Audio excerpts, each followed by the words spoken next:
Spears and Steinberg. You know what the fuck it is? Aries and Andy, chewing the jerk. You know it's time to get this work. The real raw, gutter, uncut cocaine. No political corrections. Always sleep. Fuck being awoke. We discuss politics and jokes. Scribe, we lit. There's levels to this shit. Before you was sucking on your mama's tit. Aries Spears don't give a fuck. We talk about race a lot, racism, Sexism. Much love to my loyal bitch bag holders. Rollers, clip loaders. We got them in the folders. The whole world on our shoulders. Spears and Steinberg. Yeah. Hey there, boys and girls. Welcome to the latest episode of Spears and Steinberg. If there are any questions, concerns, or shit you just want to get off your chest, you want to pick some brains, email ariespears45 at Hotmail. How y'all doing today, man? Give you a second to answer. Pause. Good. Fucking good. Do you think they thought about it? Did you guys think about it? Did you really think about it? Someone probably talked and said, we're doing fine. Yeah. Andy and I are in Albany, New York, which is kin to New York.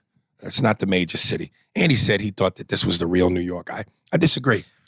No, I don't mean like the real New York. This is New York. Manhattan is what people think of as New York. I think it's the heartbeat of New York. Maybe so, but it's regular people that make up New York. Those are regular people. These people are different than the people in the city. These people would not go to the city for any amount of money. How far is the drive? 2.5 hours. I think that's why they won't go, especially with gas being what it is. Yeah, but it's besides that. Because there's nothing to do here unless you go to the city. These do not look like city dwellers. New York is ordinary people. All the bums and feces on the ground. Yeah. New York is ordinary people. All the piss and rats coming round. John Legend's feeling really upset about life right New now. York is ordinary people. All the blowjobs in the park, hey. New York is ordinary people. Tourists getting mud for all they pay. All right. We went to the movies. You know, Andy and I were going to talk about the great doc we told you about, Bill Russell. And I had asked him beforehand since we were going to talk movies, could we talk that and the Whitney Houston movie, I Want to Dance with Somebody, but he hasn't had a chance to see it. And you know, I'm going to be real honest. It was also, I was the only one who was going to watch it on the train. Right. If I watched it with Tara, it would be something else, but I was going to watch it on the train. And it was $20. And I know how the story ends. So I didn't want. But here's what I was getting at. Here was the interesting thing for me. Not that the movie blew me away, because it didn't. And when I talk about, you talk about great biopics. Of course, my number one is Ray with Jamie, and then you can throw in Tina Turner. What's Love Got to Do with It? You could throw in Get On Up, the James Brown story. Chadwick Boseman. 42 was Jackie Robinson's number. Was 42? I think so. Right. The Jackie Robinson story. And then I even thought about, maybe depending on what you think, the NWA, which was a good one. Oh, I thought that was real good. The Notorious, Biggie pick. So I'm just going, I get a chance to watch a biopic. I just want to see how it was done. I wasn't blown away by it, but what was intriguing to me and why I would love for us to talk about it is for the women. Not saying that there aren't guy fans who aren't Whitney fans, but I think that's a nice... We're talking about, one of the top tier, if not the number one female vocalist of all time, certainly the number one selling female vocalist of all time. It gives black woman power in it. There's some black woman power associated with it. And, like when we talked about the Tina Turner doc on HBO. So, listen, I know demographically our fan base is predominantly chug it, farting, holes in the underwear, shit stains in the drawers, beer guzzling dudes. But we do have some bitch badge holders, and I every now and then like to feel like I'm giving them something for them. So it'd be nice if two dudes, black and white, could talk about, Whitney. You know? I'm not against it. I just would like when it goes on to regular cable or streaming. I'll tell you what I'll do. I'm going to give you $20. Nah, man. I'm going to give you because I want you to watch the motherfucker. No, it wasn't about the money. See, I paid for today's. But that's something you wanted to see. Well, I don't think you. And I hear you. If you're not enthusiastic about the homework assignment, you might turn it in late. And so I'm just saying, it's an incentive. Here's what it is. With that, when we went to the movies, I forgot what we were seeing. I saw that came out. I want to see it. But again, I know how it ends, so I wasn't rushing out to go see it. Well, you know how every action superhero movie ends. The good guy wins. Yeah, pretty much. But I know there's going to be other things in there I don't know. That movie about Hitler where... Oppenheimer? No, the one where Tom Cruise... Sky Valkyrie? Yeah, that one. Valkyrie. I didn't go see that either. It's not Sky, it's just Valkyrie. I'm mixing Vanilla Sky with Hitler. Right. Vanilla Hitler. I didn't go see that either because I know it didn't happen because Hitler lived. You know, those kind of movies that are trying to replay history. I you know. Well, my biggest interest was more, I just want to give the women a piece. Every now and then throw them a piece. I understand what you're saying. That's all I'm saying. I got it. And I didn't even have a lot of notes on it, but I did have a few interesting things I wanted to talk about. And it'd be nice if I could talk about it with you. Ebony and Ivory. Where's that, Doc? Who was that? Ebony and Ivory? Yeah. Who made that song? Was that Stevie Wonder? Yeah, it was Stevie Wonder, right? Stevie Wonder? Ebony and Ivory. Yeah. Right. Oh, where's the Stevie Wonder doc? Yeah. Right. Where's the Michael Jackson doc? I don't know if we need a Michael Jackson doc. He's been so documented. Yeah, they were doing docs on him when he was. Yeah, we know that story. That Stevie Wonder doc feels like it's as pushed back as his hairline. For the smoothest and coldest cannabis smoking experience, you need a glass piece from Freeze Pipe. Freeze Pipe makes a unique line of freezable pipes, bubblers, bongs, and more of that cool smoke by over 300 degrees. If you're tired of harsh smoke, throat burning, and coughing attacks that feel like an STD, it's time to fight fire with ice. And try the smoothest pipes and bongs ever made. The secret is freezable glycerin chambers that come on every piece. Pop one of these chambers in the freeze for 1 hour, and as smoke passes through, it's instantly chilled for a dramatically smooth and icy experience. Picture large clouds with zero chest burn and throat burn. Finally, no more coughing attacks, no more water chugging after every rip. Just an elegant smoking experience that'll change how you light up forever. I think this is great because when I use my regular bong, I have one of them 4 feet pieces, and I would put ice cubes in them, and it didn't. I don't know that it made a difference. It felt like it did a little bit, but not 300 degrees difference.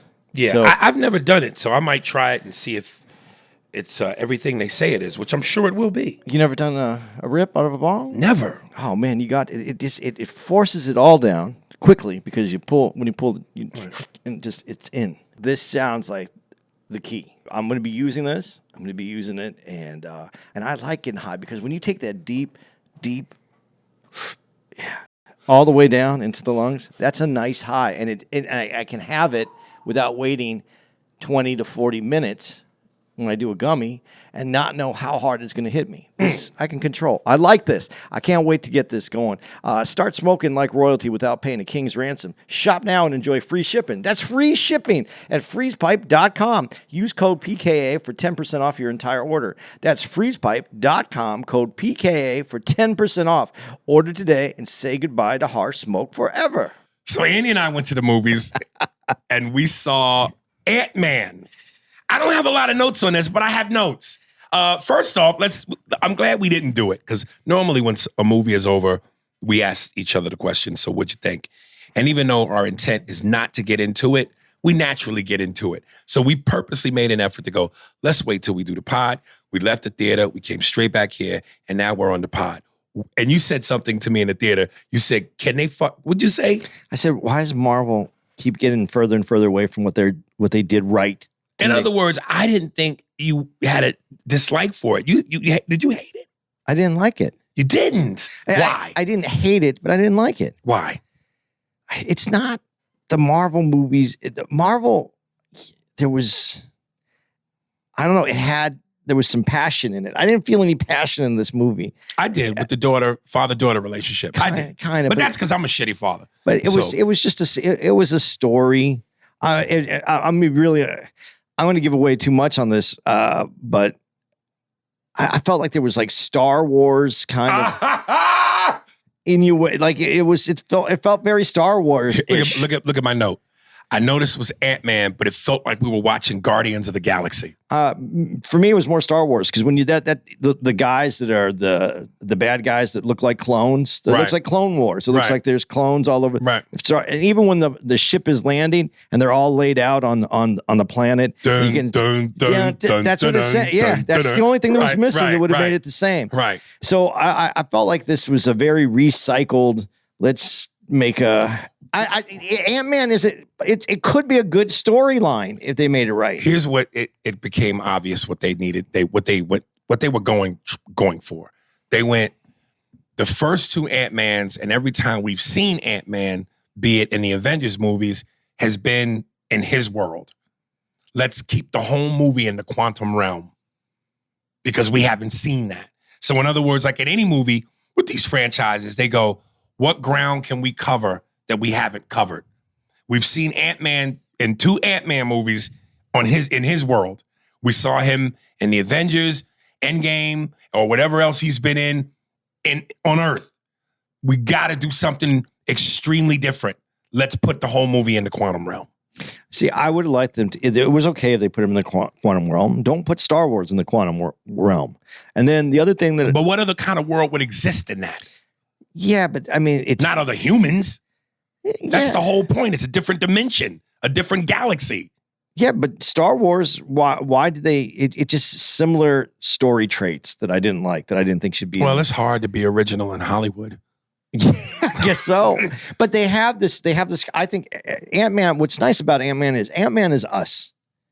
In the Avengers. Do you know what I mean? He's us. Right. He's an average Joe. And even better, he's an accidental superhero. So he's very much someone who was kind of pushed into this, and I think that's what they needed to play on. And you said like the daughter thing.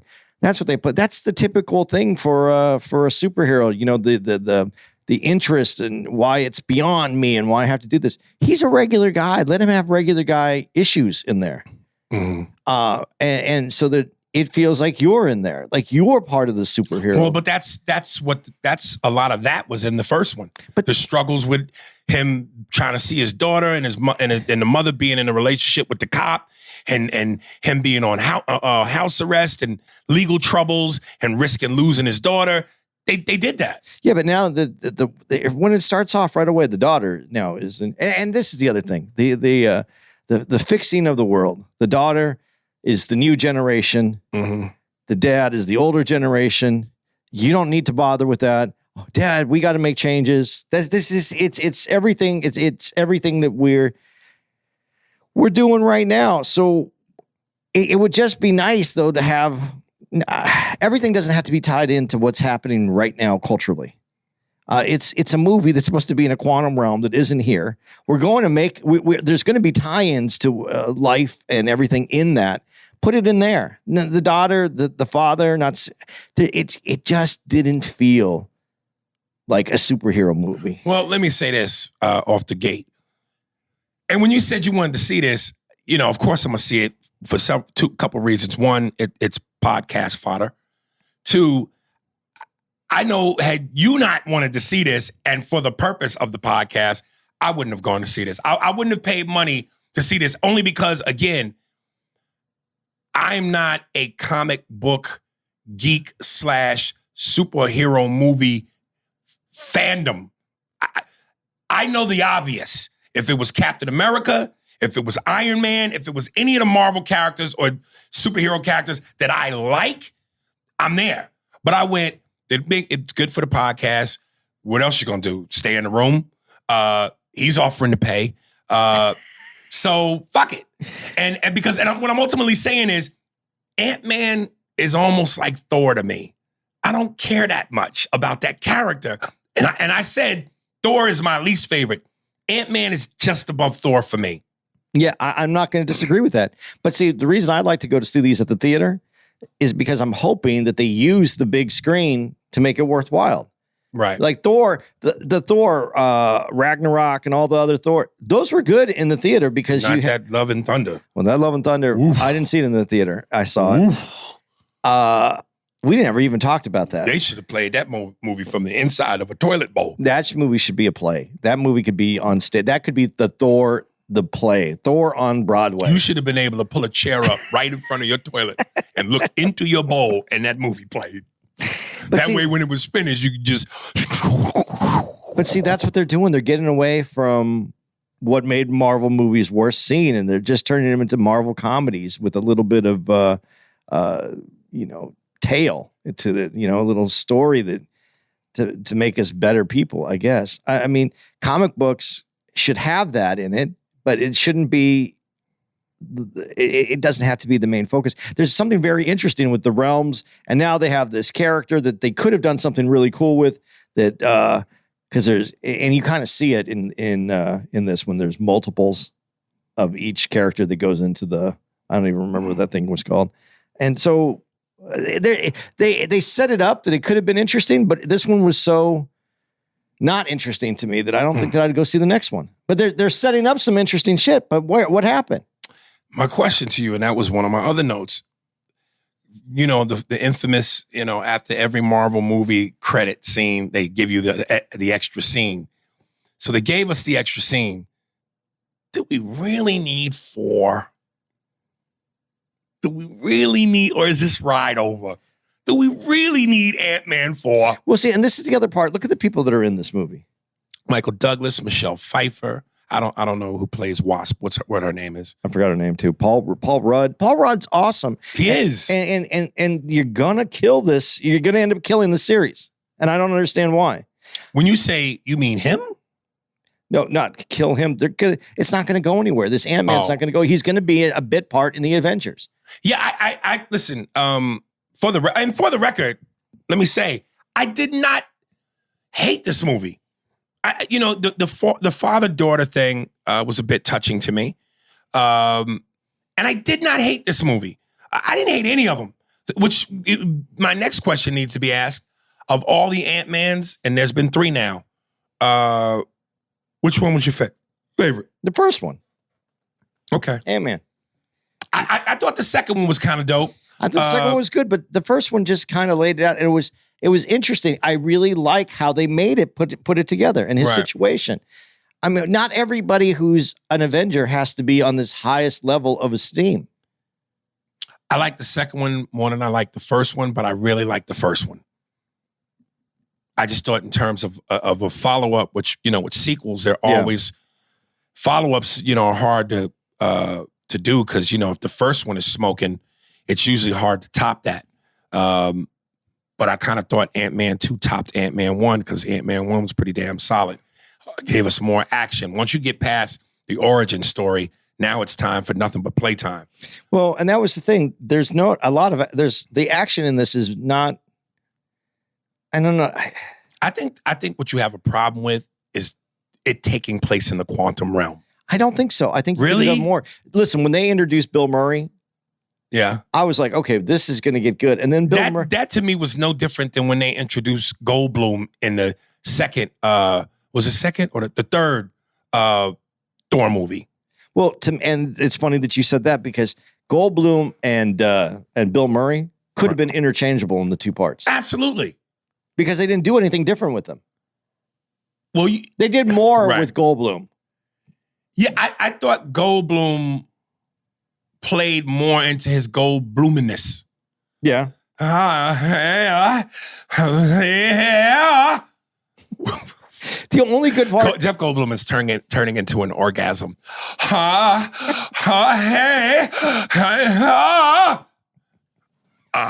Should be a new feature on The Rabbit. Yes, the Jeff Goldblum. As soon as that's what she does.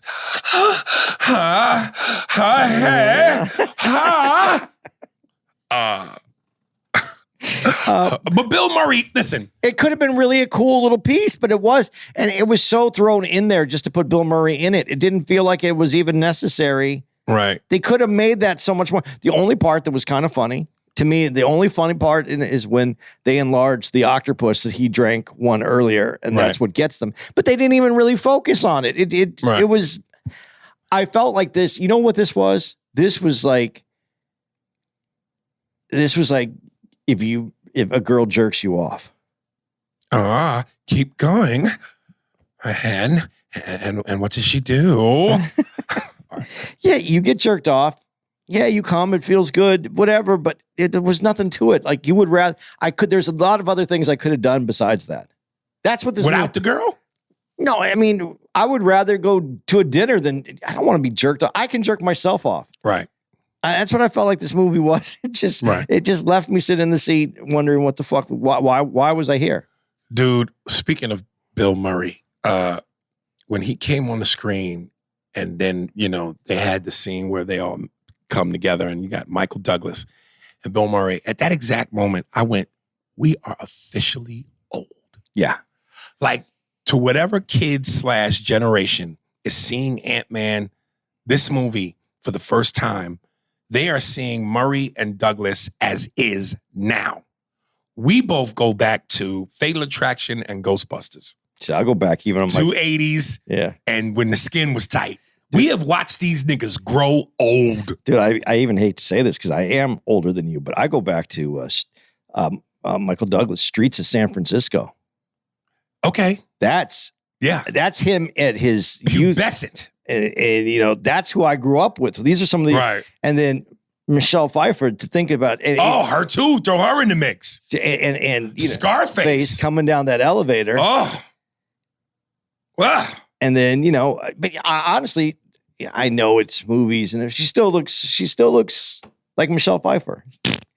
I still like Michelle Pfeiffer. But yeah, man, it just makes you go, because literally, when I saw Fatal Attraction, Ghostbusters, and Scarface, I was a child. Now I'm a grown 47-year-old man looking at my grandparents in cinema. I'm like, Jesus Christ, man, the clock is ticking, nigga. And it sounds like it's going faster as you get older. The tick sound. Right. Went from tick, tick, tick, yeah, it's happening. What else in this movie? Dude, Jonathan Majors. What an awesome name. That is a man's name. Like when I go Burt Bridgewater, Jonathan Majors. It sounds part military, part it just sounds like his name comes with a beer and a pack of cigarettes. And he did a good job in this, considering they gave us nothing on who he is other than this guy that Michelle Pfeiffer is not going to talk about. Here's what collided a little bit for me when you said Star Wars with this. Yeah. Reminiscent of Thanos in Infinity War. His goal to destroy, and when Michelle Pfeiffer goes, he has the power to kill trillions and destroy whole universes. I'm like, we did this already. Yeah.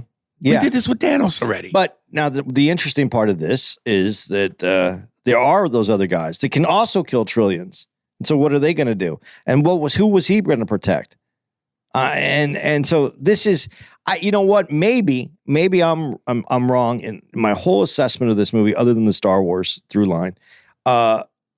And this was a setup to get us to this next level, which could be very interesting. Mm-hmm. But the way that they discussed the quantum realm, and we didn't see any of that. I wish we didn't see any of it when they went in to get, what's Michelle Pfeiffer's character's name anyway? But Michelle Pfeiffer the first time.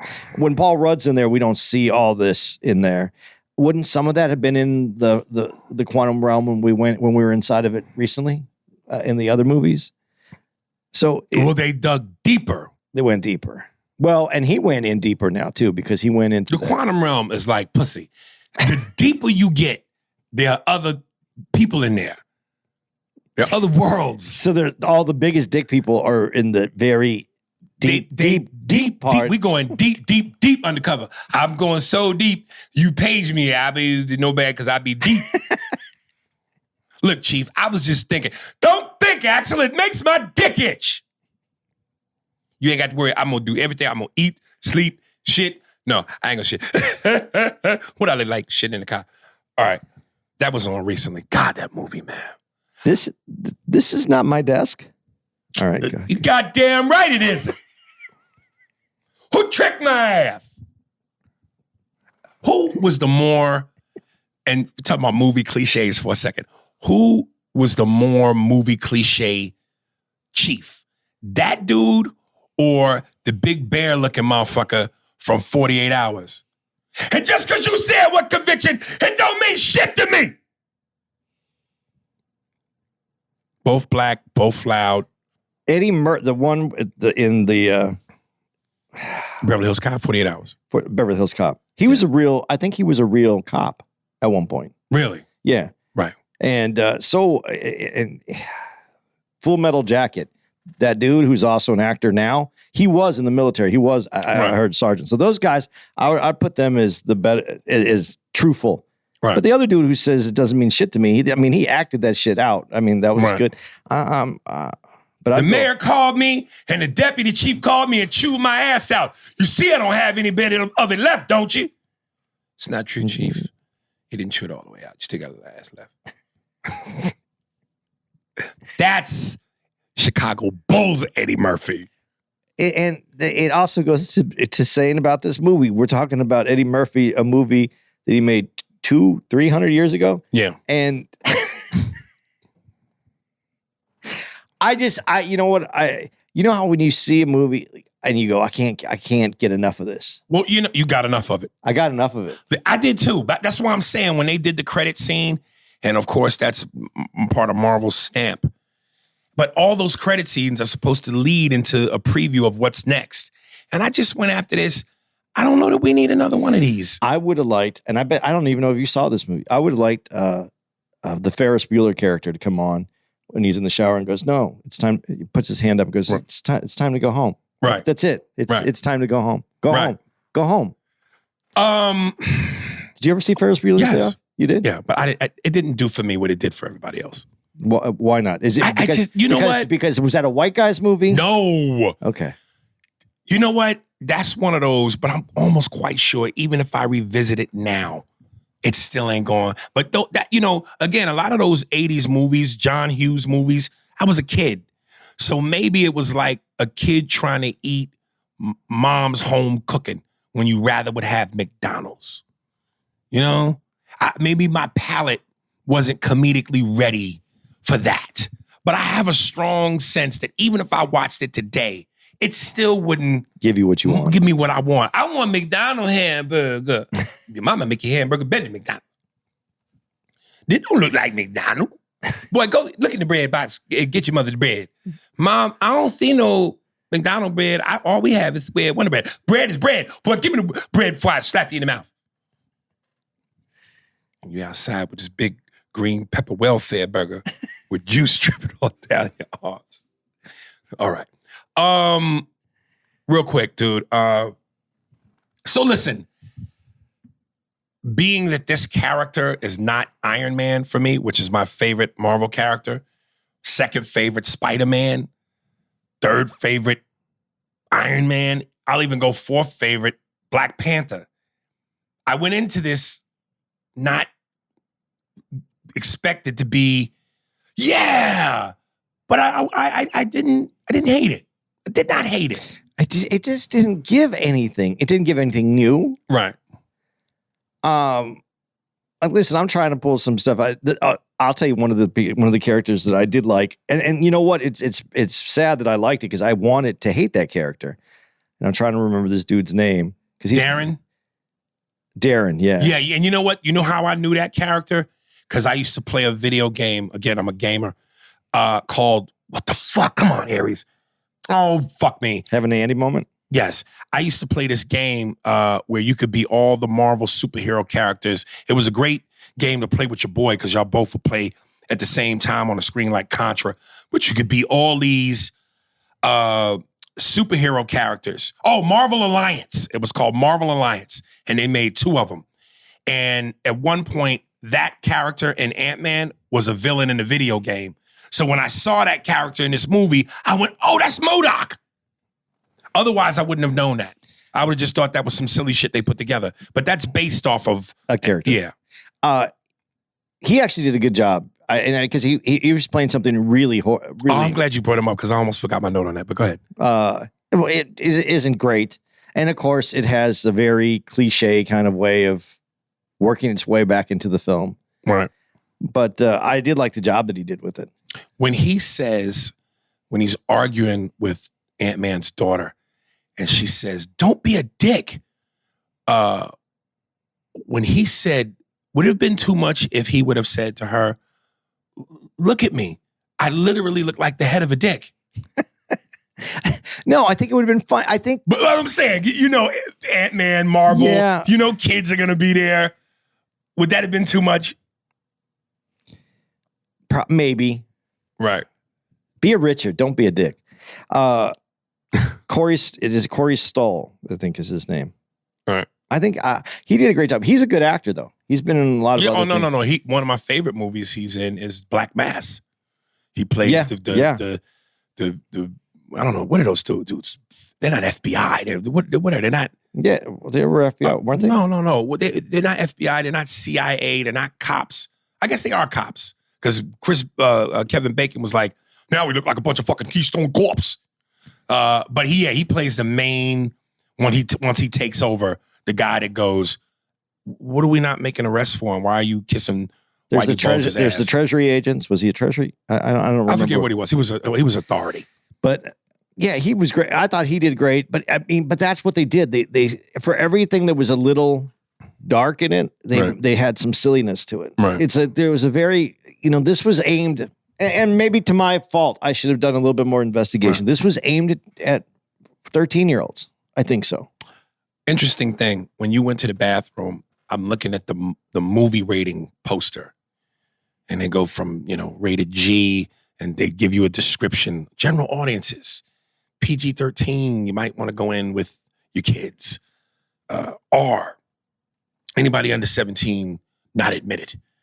NC-17, adults only. When was the last time you saw a movie that was NC-17 rated?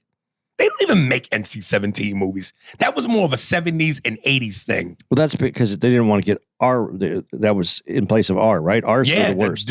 No, NC-17 is the worst. Is it? Yes. Well, X is the worst. Well, X is porn. Straight porn. Well, they gave. You're not going to see porn at a cinema. That one cartoon that the food cartoon one.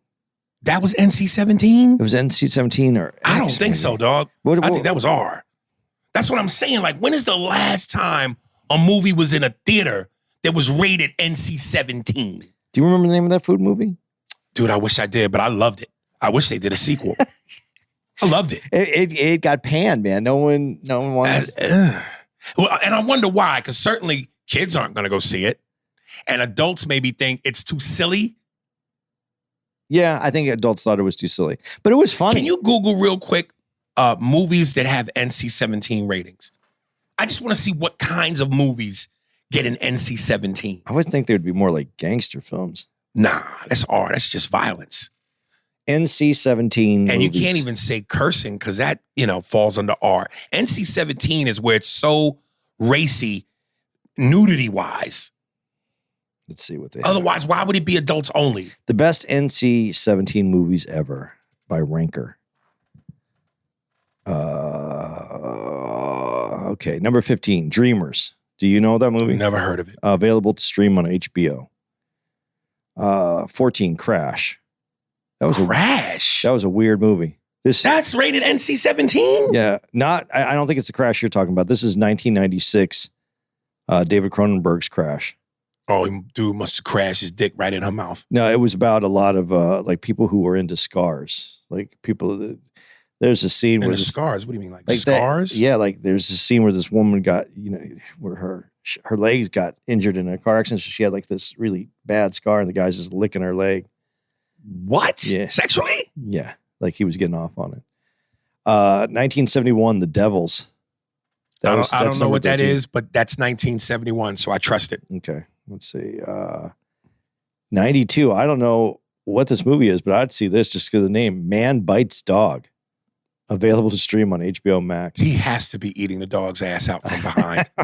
This is a black comedy. It's a black comedy? No, black dark. It means dark comedy. Oh, I ain't no brothers eating dog ass. A black comedy mockumentary. The activities of ramping serial killer named Ben are recorded by Willing. I did see this movie, I think. You remember it? Yeah, I seen part of it. I didn't watch it. It was bad? I just stopped when the dog was getting eaten out. No. I think I came into it in the middle of it. Oh, so you wanted to see the dog get eaten out from the beginning? From the beginning. But it's about someone who's recording a serial killer. He's not part of the serial killing, but That sounds like an intriguing movie. I wonder what gave it the rating. this one I've seen several times. Bad Lieutenant. Do you know who that is? 1992 Harvey Keitel. Yeah, we talked about that. I remember I auditioned for that. Yeah, that was. How got an NC-17? Yep, number 10, Shame. It ain't get an NC-17 because I was getting my dick sucked while I had a scar on it. God, sorry. Number 10 is Shame, available to rent on Apple. Never heard iTunes. of Shame. 2011. Mm, Let's see. Killer Joe, 2011. never heard of it. It's available to stream on Showtime and Fubo. I never heard of this. I never heard of these movies. Really? They don't get any. I don't think they put money behind them when they get these Happiness. I heard about this movie. That sounds like a porn. It's not. Let's see. Did I see this? Philip Seymour Hoffman. What? There was a time, and Laura Flynn Boyle, that Philip Seymour Hoffman was in every movie from like 1990. Yeah, but he's such a solid actor. He's in an NC-17? Yeah. Oh, my God. I know, as you finish going through this list, I know. What's that movie we talk about with Lisa Bonet, Angel Heart? That's got to be on there. Oh, well, I think that was just an R. Let's see. This one's a weird title. Mysterious Skin, 2004. That's what white folks how they describe niggas back in the 60s. How come we don't like to fuck black people? What's the reason? They have mysterious skin. This is available on iTunes, Amazon Video, and Google Play Movies on 3 streaming platforms, a significant part of the new queer cinema movement. Oh, yeah. Yeah, I'd rather watch the dog get eaten out from the back. No stranger to queer teens, explicit sexual content, and some of the most serious issues in the LBT. Bring plus on culture. the dog ass eating. All right, let's see. NC-17, let's see. Midnight Cowboy. What? Yep. No. 1969. It's available on. What gave that TV. an NC-17? That's what Robert Redford, right? No. Midnight Cowboy. That's with what's his name? Charles Grodin? No. Let's see. Released. Wait. Midnight Cowboy was released decades before NC-17 ratings was added to the Motion Picture Association film rating system. Still, it was smacked with the Equality Conversational X rating during its release because of homosexual content. When the country was racist. Despite the bigoted. label, and the film won Best Picture at the Academy Awards and remains the only X-rated movie to do so. That's it. It's John Voight who was in it. As time passed, Cowboy eventually dropped to an R rating, which fits better. The films follows Texas Joe Buck, played by John Voight, as he makes his way through New York City, thinking. Dude, before you finish the list, I'm going to take 2 more guesses that I think are on this list. Caligula? No, that was an X. That was an X. I'll just tell you straight up, that was an X. All right. And Last Tango in Paris with Marlon Brando. That was an X. Well, yeah. At the time that it was released, but I don't know what it is now. All right. That was an X. I do know those two. Perfect Blue, 1997, which looks like a cartoon. Perfect Blue. I thought that movie was about a dude whose girl wouldn't fuck him for a year, and his nuts had the perfect blue. Perfect Blue, hue to him. Hue. I like this movie right here. Number 4, Clockwork Orange. Available. I've heard of that. You know, it's a very interesting movie. Who's in it? Malcolm McDowell, I think, is Stanley Kubrick's best movie. And let's see if it is Malcolm McDowell. That's his. I think that's his name. One of the most iconic X-rated movies in film history. Really? Clockwork Orange truly lives up to its movie. This is an R now. Without despite its disturbing content, Clockwork. It's a very interesting. There's a rape scene in there that's pretty Brutal? No, I mean all rape is pretty brutal. But, No. This movie has tame rape. yeah, but it's I mean, it wasn't gratuitous where they like made it where it looked like a porn, like part porn, part rape. It didn't look like that. That's a hell of a combination. But it looks like it's just a violent scene, and And Clockwork Orange? Clockwork Orange, yeah, check it out. It's an interesting movie. Blue is the Warmest Color, 2013. So they're still giving them out. Available to stream on AMC. And let's see, I didn't say where Clockwork, HBO Max if you want to see Clockwork Orange. What number is the Clockwork Orange? It is number 4. And he's a top 5, top 4. Yeah. Blue is the Warmest Color, the one I just mentioned. That's 3? Number 3, yeah. Is coming to age romantic film dedicated to, based on, I've never heard anything about this before.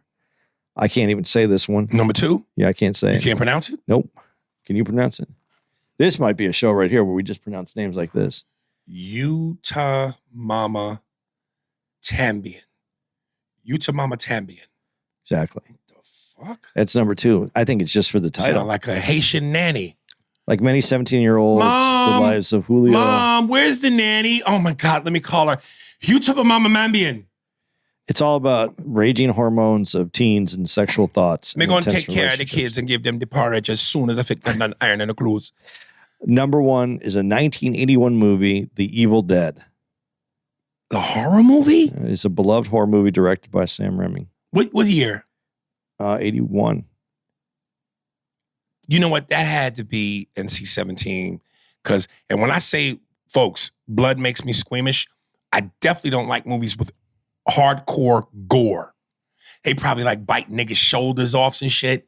And you see the mush in the tissue separate the meat from the body. That's probably why. You don't like, okay. These are the movies that just missed it or they had to make changes to get their rating. American Pie. Get the fuck out of here. 1999. Yep, Fast Times. American Pie took this teen sex comedy pioneered by films like Fast Times at Ridgemont High, My Time, and Porky's My Time, updated for modern audiences market. Even with its adult presence, which an NC-17 would effectively kibosh the movie, they were able to get it down so that Casino was supposed to be an NC-17. Get out of here. And X-rated numerous times. What? Goodfellas almost received the distinction. Yep. Who's in charge at the rating board? 1995. Let's see. Basic Instinct. Well, I can 1992. understand that. You see a fucking bush shot, kid, and it changes your fucking life. There's not a lot of bush in there. Hey, well, you don't need a lot of bush. All you need is a whiff of the bush fragrance. You ever walk by a woman and you get a whiff of the bush? Oh, my fucking God. It's to die for. I don't even know why I'm into this segment. Bobby Patterson, by the way. Let's see. Exploding heads, melting faces, and strip club set pieces. Paul Verhoeven's, I can't say his name real well. Films are known for their debut, for the debut in genres. What's the director who has been exiled from America from making racy movies, who made the racy movie? That might be this dude. What's his name? Paul Verhoeven? Nah. Once I hear that dude's name, I know it. Okay. No, okay, yeah. After a lucrative 80s working in science fiction and steering genres into R-rated territory after a family-driven 70s blockbuster hit from Steven Spielberg and George Lucas. I don't know. Let's see. The most disturbing movie of all time, Showgirls. I know why that got it. Almost. That rape scene is brutal. American Psycho. Dude, let me tell you something. I'm not comfortable seeing rape scenes in movies. They kind of traumatize me a little bit. Well, dude, that's because the first movie you went to with your My dad fucking Death Wish. Death Wish. What the fuck was my old man thinking?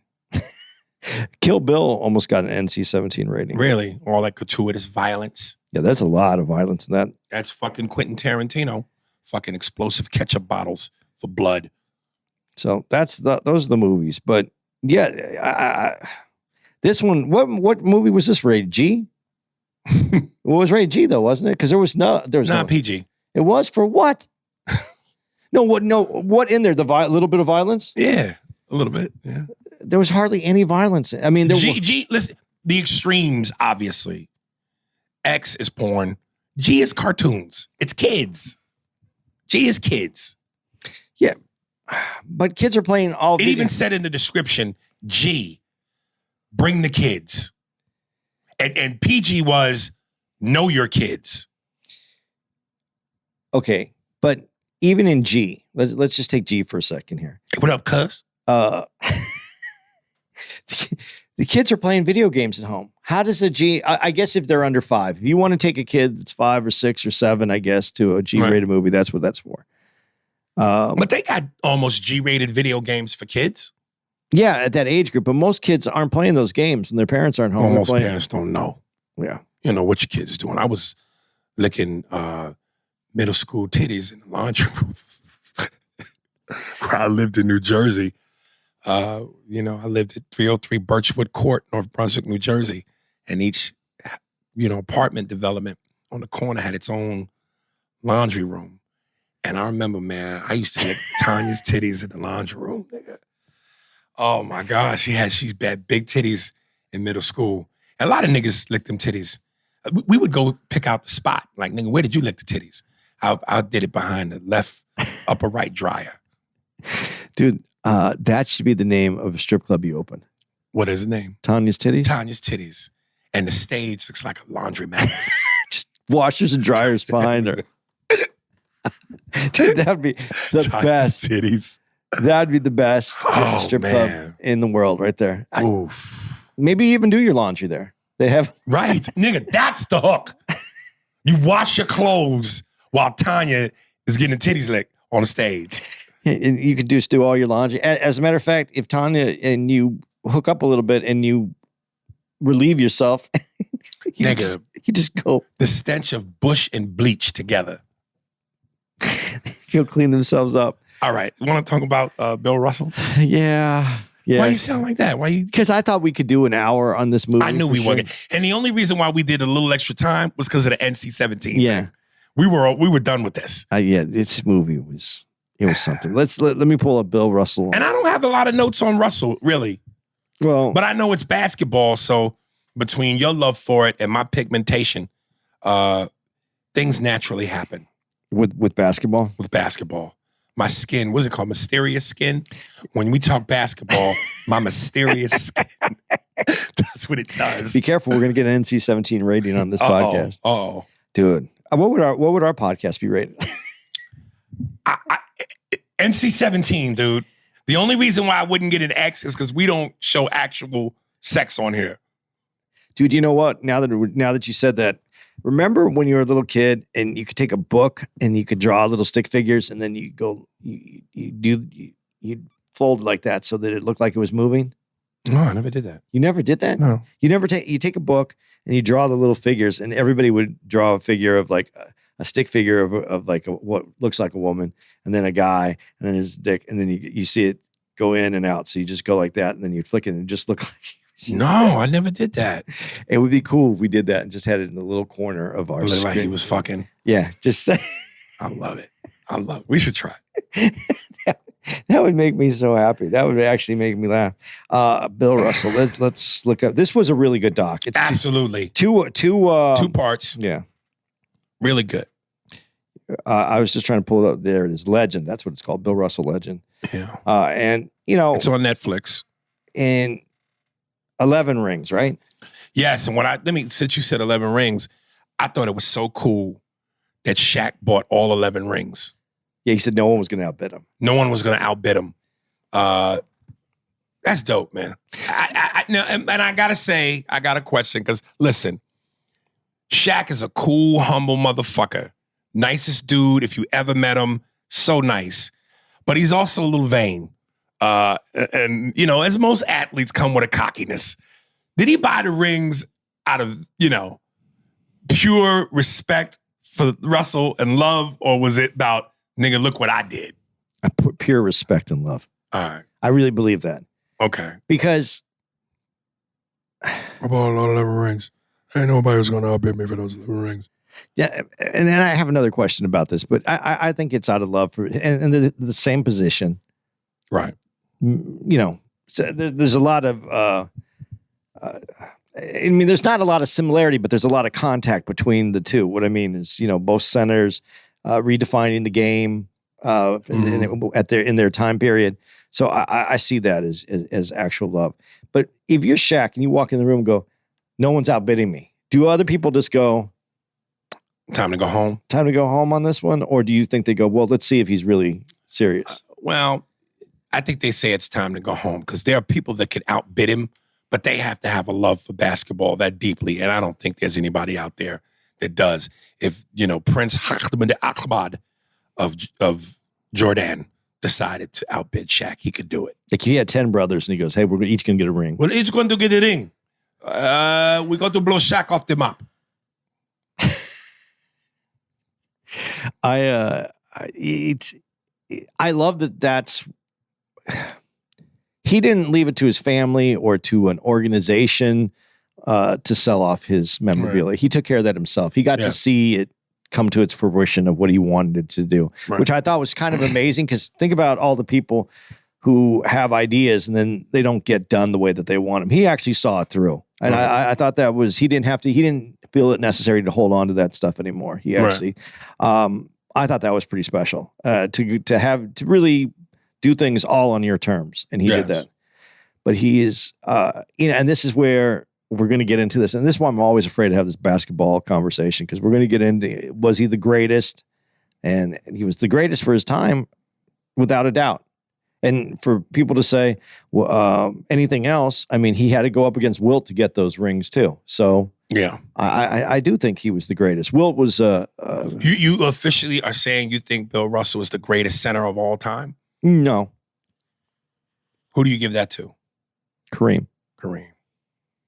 But I said this to someone. Someone was hitting me up, and I was like, Kareem only really won the one ring. Was it one ring? Yeah, only one in Milwaukee. Right. And then he came over and he couldn't win. He couldn't take the Lakers. Even though they had good players on the Lakers, he couldn't take them to that next level. He had Magic is the one who is the reason that they win. I mean, you don't do it without Kareem. Do you know what Magic brought to Kareem once he got with Kareem? A little levity? Success.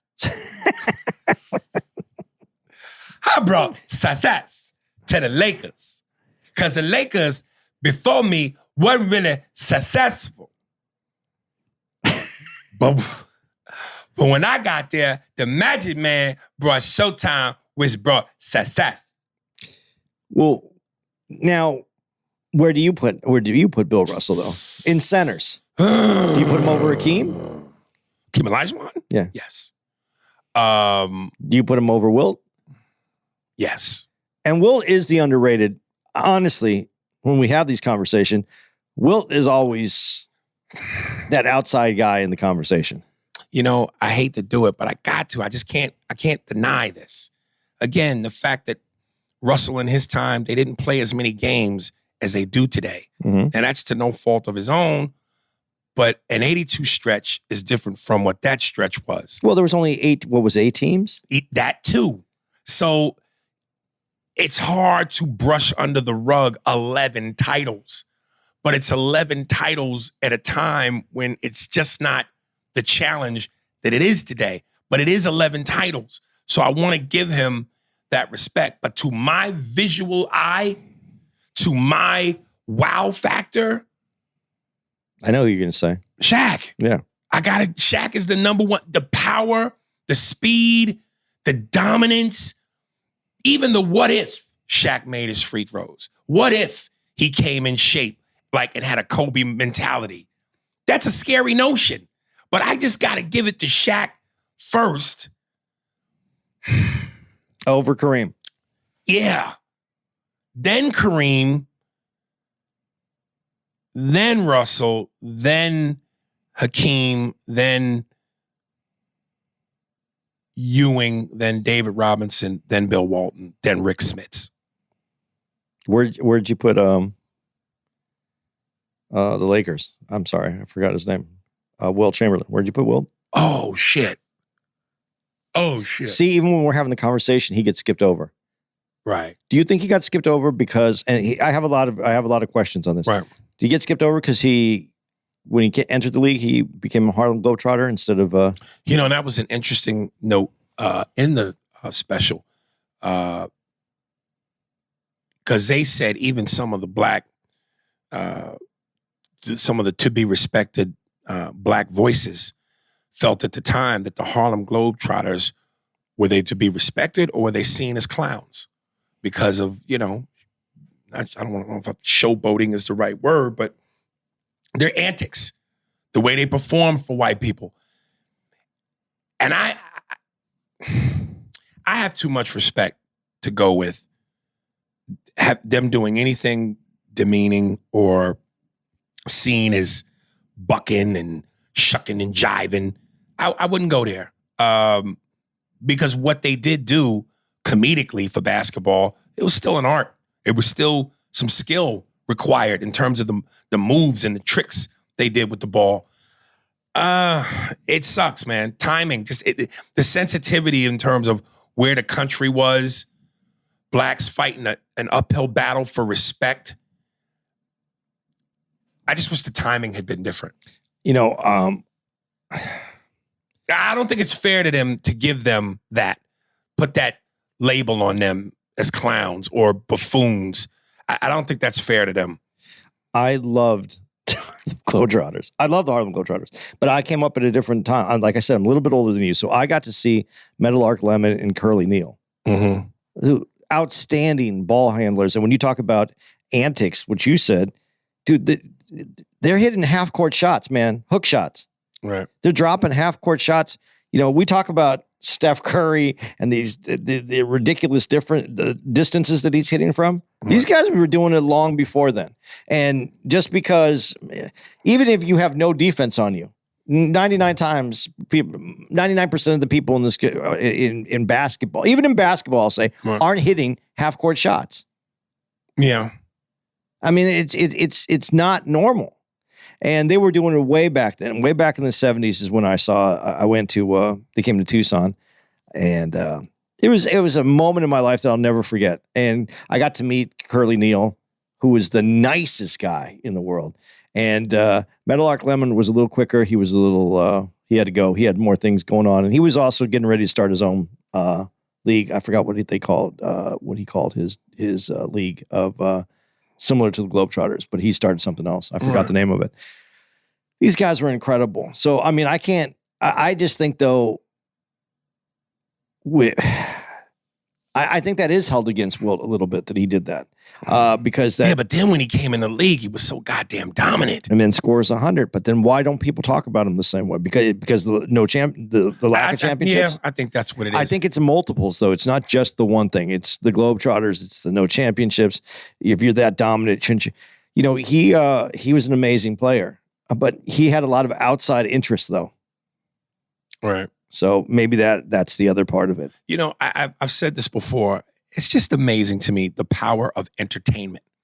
That for a brief moment, people, unless you are just a hardcore to the 10th power racist, like I'm talking burning crosses and, tying nooses,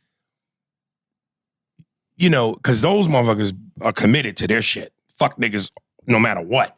But again, the people that are racist but can put aside their racism long enough to watch a game and root for a team and root to win. Or even if you just going to support the white players, or you can be entertained by Curly Neal and the Harlem Globetrotters because you're being entertained. It's giving you joy. But when that's over, you leave that arena and you go back to who you are. Well, that's crazy to me, man. See, and it'll bleed into my second point. But okay, but you use the term racist, and that's what we use. Kind of, we throw that around very flippantly, I think, today. Everything's racist. When actually, I think when you say somebody can come and see that, they're bigoted people. They're not, they weren't trying to keep black people from having jobs and to keep them, but they didn't want someone living next to them who didn't look like them. They were bigots. I'm not saying, there's such a fine line that I don't even know if I really want to, if I want to stand on this and live this, but I'm just saying those people, the racists, the true racists, were mad at the white guys for losing the game and saying that, and that they're the clowns. Those white guys, the colonels, what they call the colonels or something like that? Ooh, the white guys that always played the Harlem Globetrotters. Oh shit, I don't. I think they're the colonels. Anyway, real racist people, they would hate that you're mocking white people, letting those black dudes. Those are the. So I mean, it's a fine. I'm not trying to make one. I'm not trying to make bigots better. I'm just saying We're better bigots. I think there's a loss in that when I think if there's plenty of people that other people don't like, and you don't like somebody just because you don't like them, whatever that is. But if someone's not holding you back and trying to prevent you, I go, is that the same thing back then? Because there wasn't as much mixing. I mean, that's why in New York there was different areas, and people lived in their areas. They respected their little conclaves of their own. I just don't know that. I don't even really understand what I'm trying to express here when you said it. I think what I'm saying is the people that came to the game, they put money in the Harlem Globetrotters' pockets. They weren't trying to keep them from making a living, earning money. I just think that they just have a fucked up mentality where they were afraid.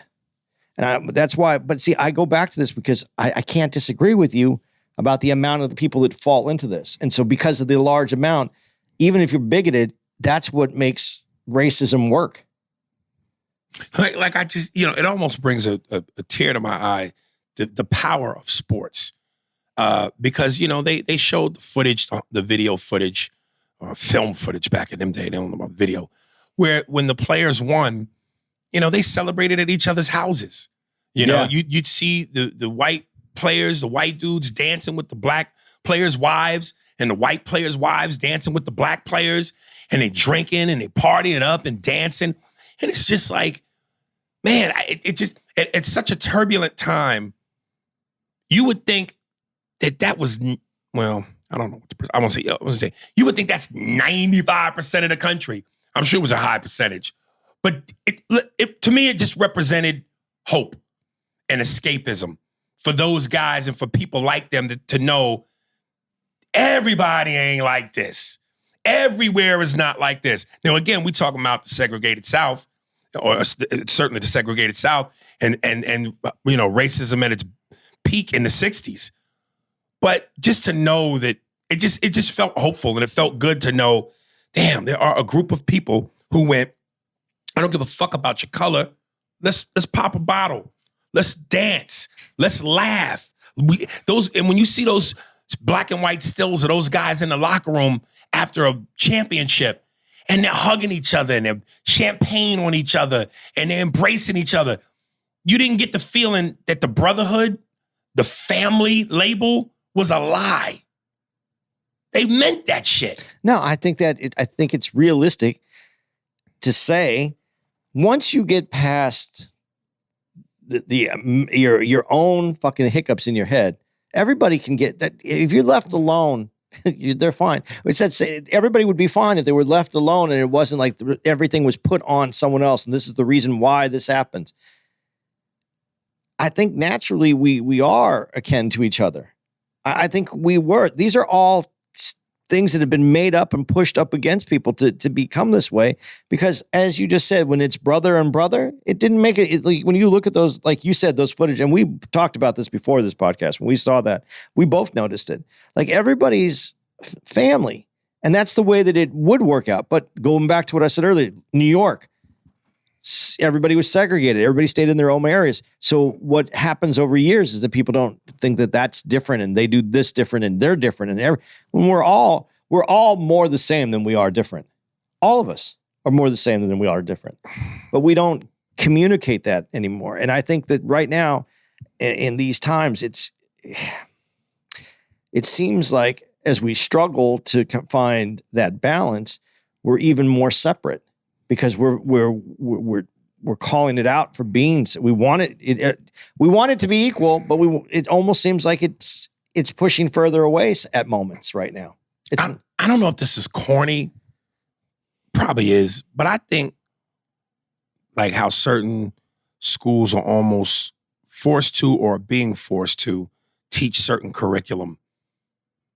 It should be mandatory for kids to play sports. mandatory for them to come together. Because again, it reminds me of the movie Remember the Titans, when at first Denzel had to, had made the black dudes roommate with the white guys and learn. I want you to roommate and learn each other. I want you to learn something about your teammate. I just think that winning, they say winning cures all. Being victorious, having a game plan, going out and either winning together or losing together. The idea of, in order for us to get this done, we have to come together. We have to be on the same page. I think that should be forced because from a young age, because wanting to win and the effects of winning and the rush of winning is so powerful that it's like, even if you didn't want to, it's almost like you get caught up in it, especially when you're doing something that's fun. Well, if you just forget about it. Forget Ray. I'm supposed to not like you because I didn't even remember that because right now I want to win. Yeah, and we're all on the same team when you want to win. And I don't think it has to be sports because there are other things that you can do as teams. Like what? Debate. Nah, that causes argument. Yeah, but your team. You're talking about a debate team. Yeah, debate team. Okay. Debate team, they have a lot of other teams. I'm just saying some people aren't cut out to be in sports. You're going to... That will separate some people there. Right. But I would think if you're a great debater, you couldn't be racist. Because debate takes thought, it takes insight, it takes intelligence. So if you're a great debater, where's there room for racism? Because to be intelligent, you have to read, you have to be willing to learn. And if knowledge is truth and knowledge is power, you ain't got time to be racist, man. You're soaking up facts, knowledge. Yeah, but some people interpret their knowledge in other ways. I agree with you, but I've seen examples where that doesn't work. Takes a lot of fucking knowledge to know how to light a cross on fire without burning yourself. You got to know the right amounts of gasoline to put on the wood and the proximity of the flame so that you don't blow yourself up. Hurley, what the fuck is it, Swin? I wanted to know how many beers you want me to bring you. 2 or the whole 6-pack. Bring the fucking whole pack, dumb fucking whore. One day I'm going to light the goddamn cross on fire and I'm going to have her tied to it. And she'd probably still be screaming my name when she's burning. Hurley. You know that when you talk about sports, though, yes. And you said that, I know quite a few athletes, let's say. Yes. But you can always tell, and it's just funny to me, you can tell guys that have great relationships with black players on their team and the white guys on the team. Right. I mean that they're just a different swag, different way to carry themselves, different looks that they have. I like those guys that do that, but still remain white. Yeah, no, a lot of them dudes do that and turn into niggas. No. Still remain white, like Brian Scalabrine. What do you want to say about Brian? No, he just remained who he was. Yeah. He wasn't trying to chocolate it up. No, I know quite a few dudes, but they pick up little pieces. They just pick up little pieces, and they're not trying to rock it maybe the same way, but they just have those little pieces that you just can tell. Oh, this dude hangs out with a lot of he gets it, man. He hangs out with a lot of black folks. He knows some of the key codes. I thought it was touching when Russell described his last game, and he said he brought his father and his grandfather. And now you talk about a generation not too far removed from slavery. Right. Bill Russell is a grown man. This is 60, late 60s, damn the 70s. So not his father, but his father. And he goes, he's in the locker room after the win, and he starts crying. And he says to his granddad, "Why are you crying?" He goes, I never thought I'd live to see the day when the water bounces off a black man onto a white man. Yeah, when he saw him in the shower. When he saw the guy showering. And I'm just like, I've said it a million times. Whew. I was watching yesterday when I was here, because it's Black History Month, PBS did 2 documentaries, one about Frederick Douglass and one about Harriet Tubman. And I just went, oh my God, thank you, Lord, I wasn't born in that time. 18, 14. Like, for that to be a thing of celebration or to make you emotional, seeing two dudes shower. Oh God, woof. I'm glad I skipped that shit. You're glad, but what if you made it? What if you could have made an impact? Because the people that I remember made an impact. They made changes. They worked for a different. You know what scares me the most about when I think about the slavery era? Because if I have the kind of spirit then that I have now, and the kind of stubborn disobedience, I would have tried to escape. And what if I got caught? Oof, that scares. That notion is so scary to me. Because if I would have been, man, I'm staying put. Fuck that shit. I know me. I would have tried to escape. But the idea of what they do to you when you get caught, shit. As I was watching the Harriet Tubman thing, they said, when certain slaves got caught, they either sliced in a tendon or cut off your foot or your leg, or they branded you in the face with an R. See, but the other side of that too is you might have that where you want to escape, but if you don't, I get lost in the regular public transportation system. You get lost in thoughts and words. But what do you, if you didn't know anything and you're on a plantation, where do you think you can go? Where do you think you can go? This is what's amazing about some of these people. But again, deeper than that, not knowing where you can go, the idea that what you're facing is so horrific that you're willing to do that. So, oh God. But that's kind of part of this whole thing is where, people were able to say you could go. They were starting to figure out there has to be more. I'm can't say social media because it's not social media, but verbal social media where people are saying things. If you could go here, so that it can get out of it. Because that's the thing to me that I don't even understand is if you were brought here, let's say you're middle passage, you come over here, you've been on a ship forever and now you're on some different land. Mm-hmm. And this is what's happening to you here. Where do you think you can go? Right. And to your point, that's what's so amazing about it is that to go, I'm escaping anyway. I'm going to figure it out. I'm going somewhere. Right. That is think about that part. The mentality then, dude, that's why I wish that they, first of all, this Black History Month, I got to ask you this before I can even go into that. What did you think about Morgan Freeman's, this is an old thing. I'm sure. The comment that he said about Black History Month. He doesn't want a Black History Month. I understood where it was coming from, but I don't agree with it. You don't agree with it? You got to teach. It's about teaching. Okay. You got to teach. But his point would be like, you're supposed to be teaching this every month. Oh, well, if you certainly want to do that, I'm all for that.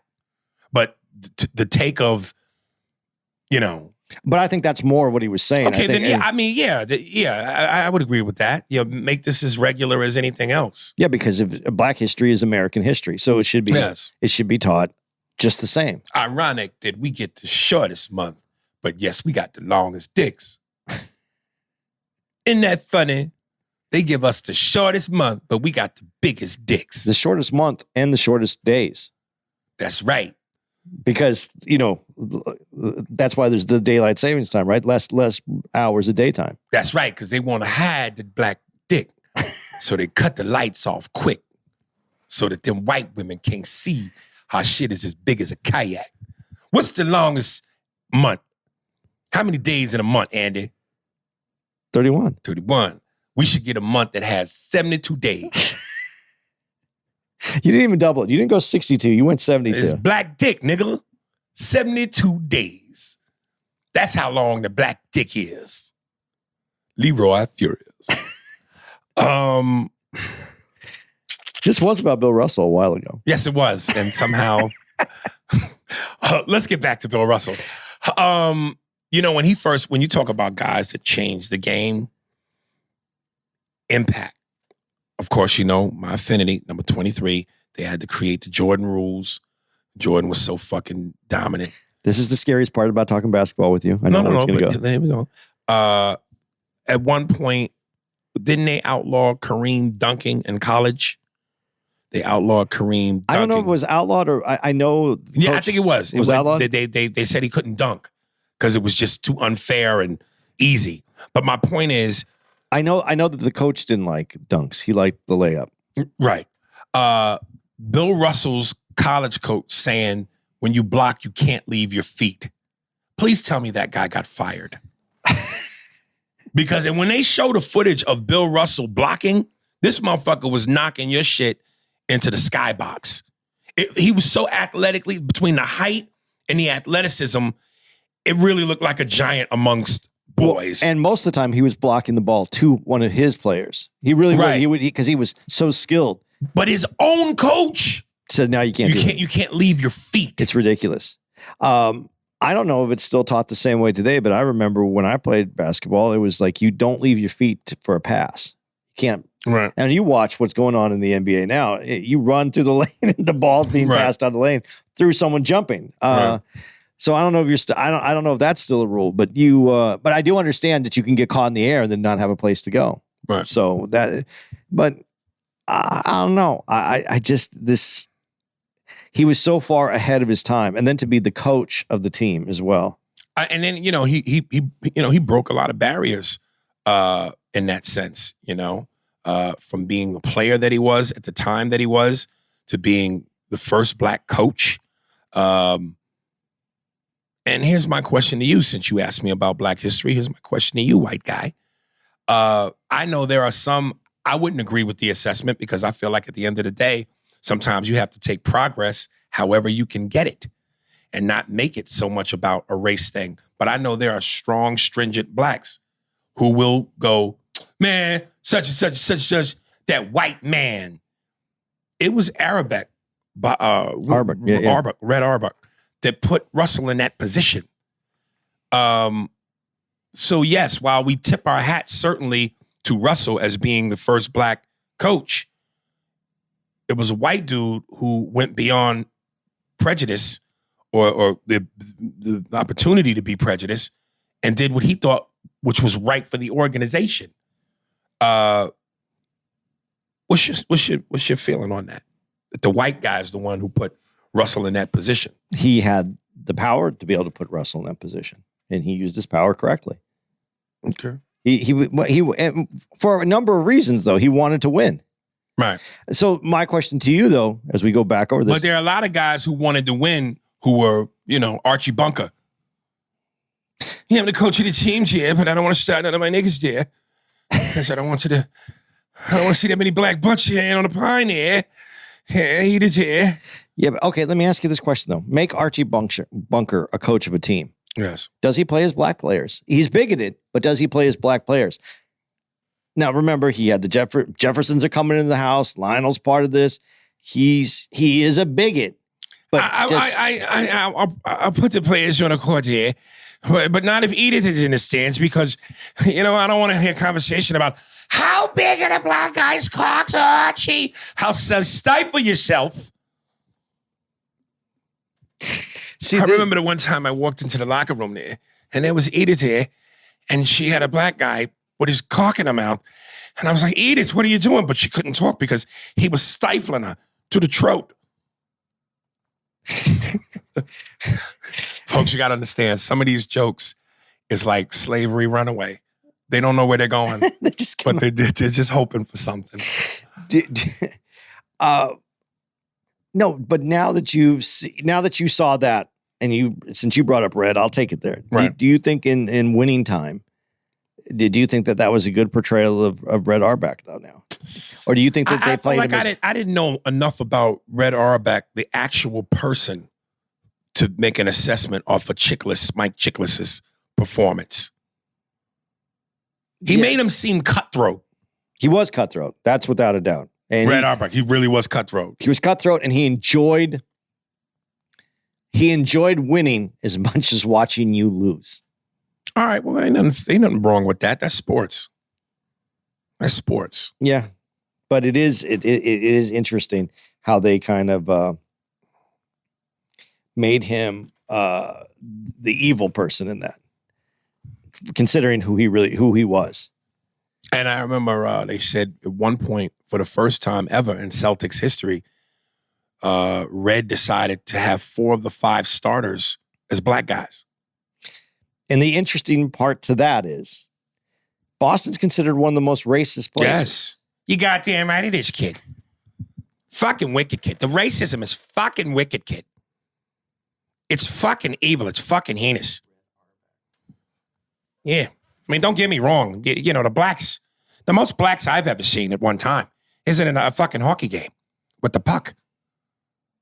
That's the only thing I think it's, and that was a lot. We tried to get the puck changed to fucking vanilla, but the fucking league wouldn't have it. They said you can't have a bunch of white guys with sticks hitting a fucking white puck. It sends the wrong message. You got to keep it black, kid. So if the blacks get out of line, we show them a clip of hockey, and they know what. They know what not to do, kid. Can I ask you one more question then about Red Auerbach? Do you think if he's in Boston, which is supposed to be a progressive city, they're all supposed to be progressive. The idea of America is supposed to be progressive, but it's a very racial city. Yes.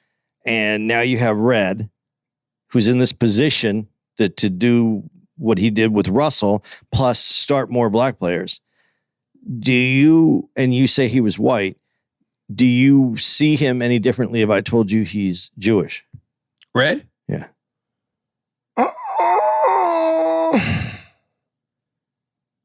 Do you think I shouldn't,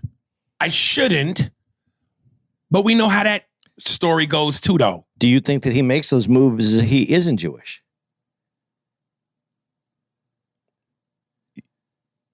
Yes, because winning is winning. Yes. Well, how come the other people? Dude, this is, again, one of those mysteries, one of those racial mysteries. You would think if nothing else could bind us together in terms of the Jews and the blacks, the fact that we both faced such a heinous atrocity. Now, I know one was at the hands of the Germans and the other was here of American white folks. But just the mere fact in terms of, and again, it's not a dick contest whose atrocity was worse. But you would think that if we have that in common, let that unite us.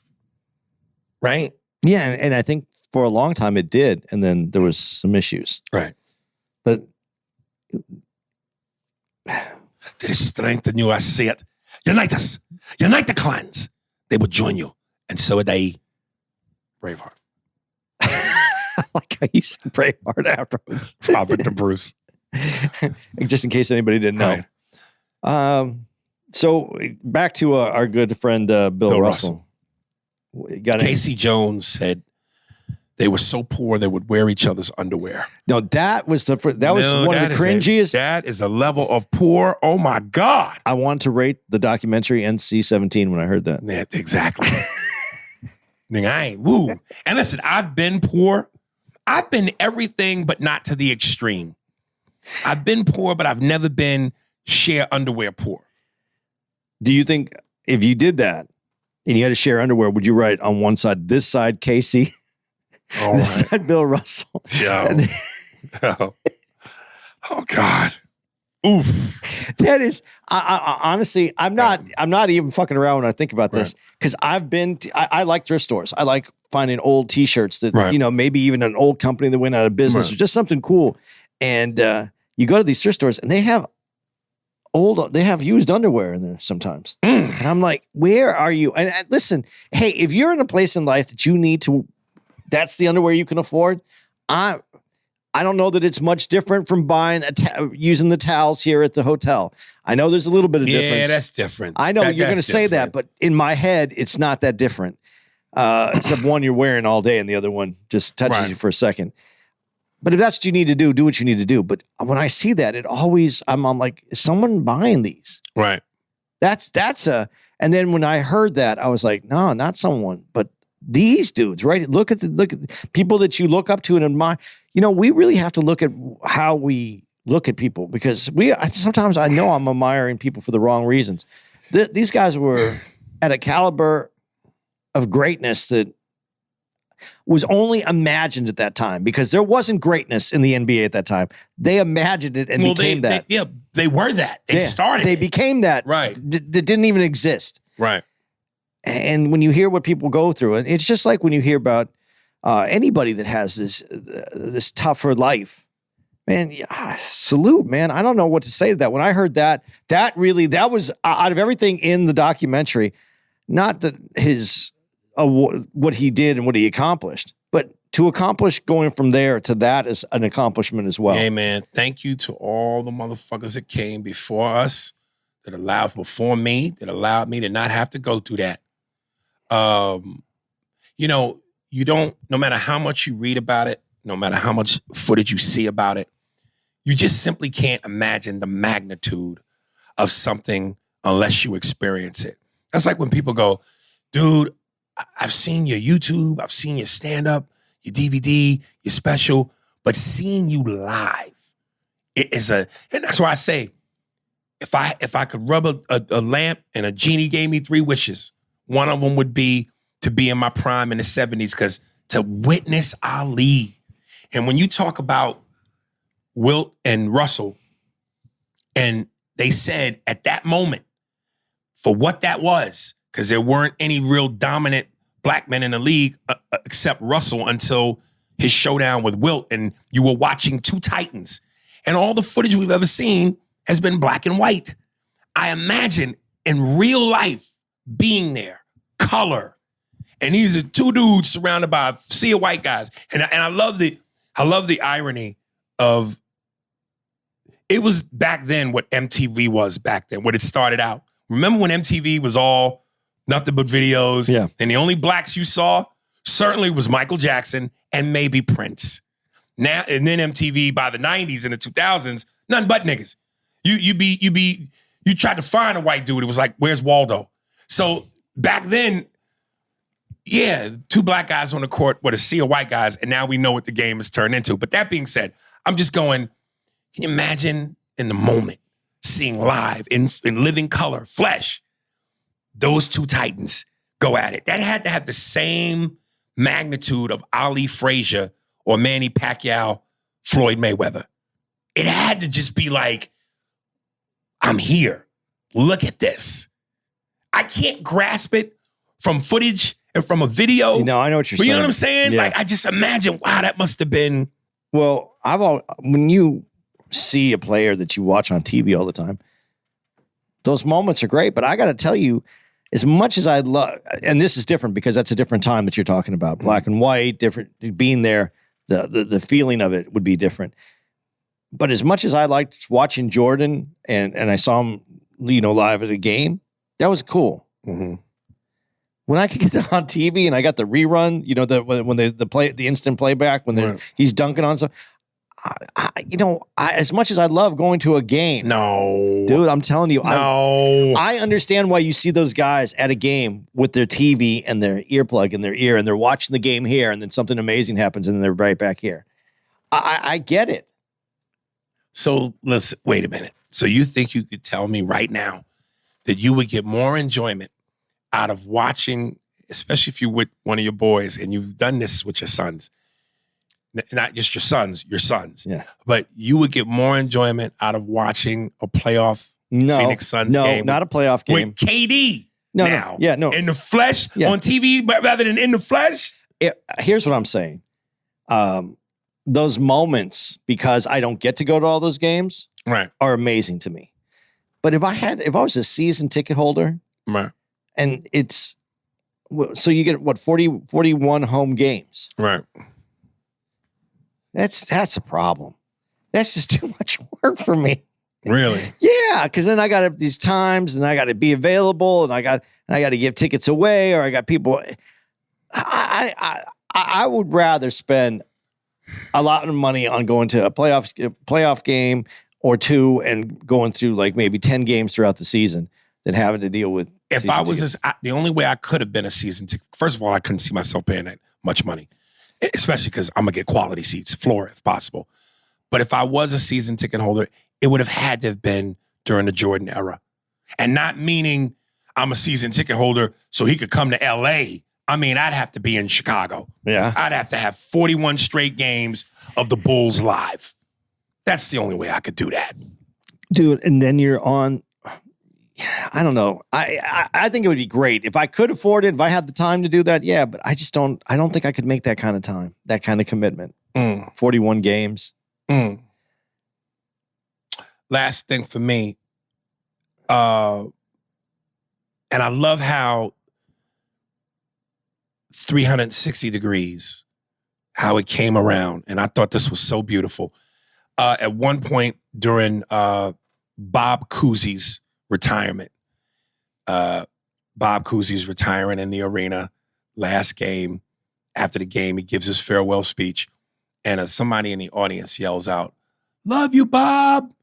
And Russell looks at Auerbach and jokingly says, "Don't never say that for me."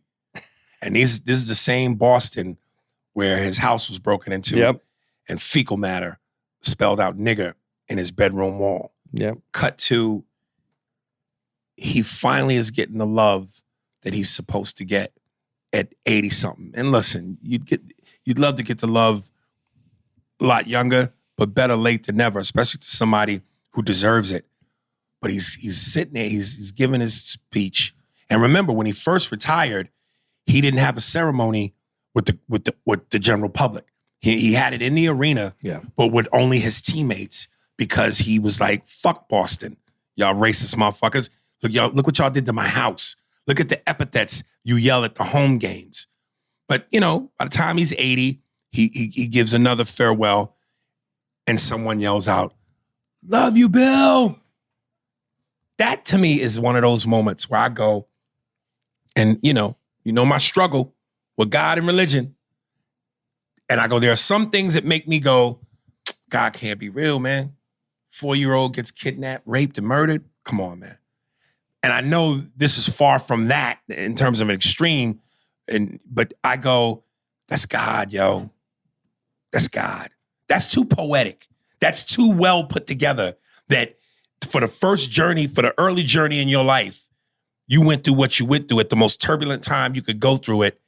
So much so that you hear your white teammate, "We love you, Bob." And you go to red, "They'll never say that for me." And now here you are in your last years in the same arena, maybe not the same arena because they've changed, but same setting, atmosphere, and the same situation. But now what's being said is exactly what you thought you would never hear. That's just too perfect. That's too perfect, man. That's God. Well, if you believe, if you take that to God, God never puts more on your shoulders than you can handle. And so people like Russell were the ones that could handle it. And put it together. You know what I loved about it? Well, God failed with Mike Tyson a lot of times. But look at him there right now, man. I know. I'm just saying. But I'll fuck you in your ass till you love me, white boy. Fucking faggot. You're not man enough to fuck with me. I eat your asshole alive, nigga. He couldn't handle it at that moment. No, now you got me going. I'm in a different direction. God gives you what you can handle, Bill Russell. Yeah. You forgot it? Yeah, man. Bill's... You know what, dude? Sometimes I apologize. Sometimes when I interrupt you, you should immediately just go thought, and just keep. I should write it down. That's what I should do. You see, but I want to tell you that I know that basketball was a white sport and was put together only to be a white sport. That's why them trunks are so short in the beginning. All right. Ain't no dick gonna fall through that. You know what I mean? But them niggas in the 70s, Magic, they wore the short shorts too. They did, but it was... Do you think the game would have been... Do you think they could have scored more if they weren't wearing those short shorts? Well, could you imagine the announcers? All right, Magic, the Worthy. Michael Cooper jumps up. Oh, it doesn't go. There's a rebound by Parrish. Parrish jumps up. Oh, folks, cover the kid's eyes. The schlong just fell out. Yes, Robert Parrish's dick is as big as a kayak hanging below his knee. He tucks his dick back in his shorts. He gives the ball to Bird. Bird shoots. Nothing falls out of Bird's trunks. Up Magic with a steal. Magic going up the court. His dick pops out. It's showtime. Not for the reason you think.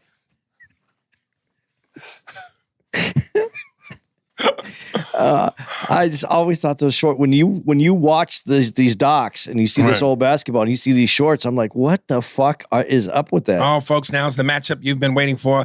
Bill Russell is backing down on Wilt Chamberlain. Chamberlain jumps up. Whoa, look at the banana on that monkey. All right. Wait to end that. Oh, I know what I was going to say. Yes. Bill. Okay. And I think this is the way we can find our way out of this. And it goes back to what I was saying is God only gives you what you, the idea is God only gives you what you can handle. Right. Russell's laugh, man. Oh, that cackle. For his whole career, he didn't let anybody break him, man. That's the thing. He kept that his whole career. After his career, you might have hurt him, you might have upset him, but he kept who he was the whole time. Right. And that was the impressive part. Because I remember seeing him in interviews and the way he was so comfortable being, I'm not going to just say that it probably doesn't fit in this as well as I would like it to. But my cousin, when I was growing up in Tucson, he was in high school, I think like even freshman or sophomore. He was already like 6'1", 6'2". Good looking dude, but looked like a man. Right. And sometimes we were at the mall and we were running. We were late to make it to a movie. And I remember people like looking at him weird. And I remember my mom saying, why were you? I said to my mom, why did you guys look at us so weird or tell us to slow down? You knew we were late for the movie or something like that. And she goes, it's okay, but you look all right running to the movie. But your cousin, he looks weird because it's like looks like a man. You know what I mean? When you stand out like Bill Russell did, and you can be so free with yourself that you laugh and stomp your feet like that on a show, just your heart, it comes out. And that's what was impressive to me about Bill Russell through everything that he had to go through to be who he was at the end. And rightfully so, he got that call back. I'm glad he got his flowers before he passed. And he saw it. He saw the love. Yeah. He saw the admiration and the respect. And people usually give you your flowers once you're no longer here, but I'm glad he at least got a chance to see how much he was loved and respected. Yeah, man, great dude, great man, great documentary, great athlete. Bill Russell, man. It makes you, when you watch it, you kind of change your opinion about how we're doing this GOAT thing that we get. No, don't change. No, to me it does because Jordan's still the GOAT. Yeah, Jordan could be the GOAT, but this anger that we have towards things, it's not. It's not anger. It's emotion. It's just passion and love for me. It's not anger. It's never angry. The people who hit you back, they're angry. They're angry. I play to my level of competition. That's it, man. Hey, Steve, real quick. Back when I was talking about Ant-Man, when I find a place, when I do the thing about watching Thor, Love and Thunder, pulling up to the toilet bowl and looking into the toilet. And as I make the flush sound, take out me doing the flush sound and just find a smooth place to implement a toilet flushing and then get back into the conversation. You get some dates? Yeah, I'm looking for them right now. Here we go. Guys, you're listening to this. We are in Albany. So you're going to hear us next week. This podcast. Yeah, you're listening. Steve, please cut all that. I'm sorry. I fucked all that up. You're going to be listening to this episode February 22nd, and we're going to be in Denver Improv that week, February 24th and 25th. Come on out to the Denver Improv. Come see Aries and I. Then March 3rd and 4th, we're going to be at the Cincinnati Funny Bone, Liberty Township. March 10th and 11th, Funny Bone, Syracuse. March 17th and 18th, Funny Bone, Omaha. Areas will be there. 24th. Call me Arius. I was burping at the same time. Oh my God, you had a Louie. I did. I had one come up. Oh, since we saw Ant-Man and they talked about the multi-universe, wouldn't it be great if Andy's Louie met Aries Louie and they both just started tongue kissing and farting at the same time? Dude, we've ever both farted in the room at the same time. I'm leaving. I'm walking out. Oh, I wouldn't let you. I'd lock the door and quote Chaz Palminteri from Bronx Tale and say, now yous can't leave.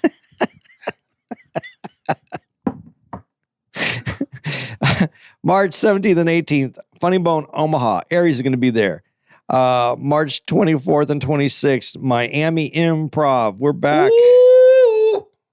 March 30th through April 2nd. Oh, boy. We're going to be at LOL in San Hello, Antonio, America. Texas. All right. So happy to be back in Miami, aren't you, Aries? And everything's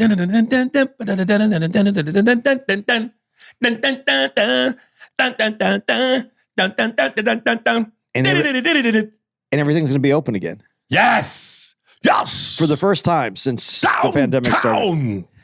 Yes. Okay, I do have a musical guest. Phil Thrill. Song's called Celebration. Sorry, brother. I know I told you last week, but I just slipped. I had a Freudian slip. You heard that term, Freudian slip? Freudian slip, yeah. What does that mean, Freudian? Freud. He was a very famous. I don't know. He's a doctor. I don't know exactly what his specialty was, but he wrote a lot. And Freudian slip is usually when you say something that you were thinking it, and then it actually came out. You said it. You didn't mean to say it, but you were thinking it, and it came out. Well, then we can't call you Freud. Phil Thrill, Celebration. I hope y'all enjoy. We out. Spears and Steinberg. Thanks for listening to the Spears and Steinberg podcast. If you'd like to know who's responsible for this shit, it was hosted by Aries Spears and Andy Steinberg, produced by Steve Merrick and Anthony Holmes, executive producer, Big Papa, Robert Kelly, and Matt Kleinschmidt for the Laugh Button podcast. For more information on where to find us on the internet, visit SpearsburgPod.com.